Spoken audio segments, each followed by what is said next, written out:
This is Tim here from Your Six Studios. Today in this video, I'm going to show you how to connect a Bluetooth speaker to your Samsung tablet or phone. So just swipe down from the top right.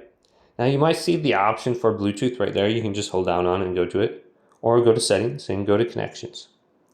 Here's Bluetooth. Make sure this is turned on and tap Bluetooth. Now go to your soundbar, speaker, or whatever you're trying to connect and turn it on.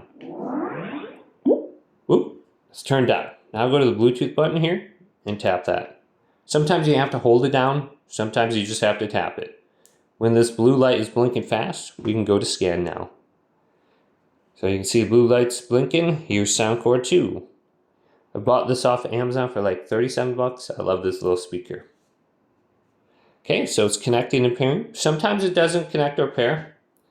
You just have to repeat this process again, or just turn it on and off, So we can go to scan now and just try it out. See if it pops up. Otherwise, I'm going to have to turn on or off my device. So let's see if I can press this down or hold it down.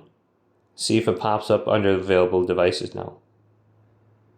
So it should blink a little bit quicker. There we go. Now it's blinking a lot quicker. Okay, let's go scan. And that should do it. So we'll just turn on and it'll flash, and now it's flashing a lot quicker. So try that out, see if you can get it to work, and then connect your device. Doesn't work, restart everything.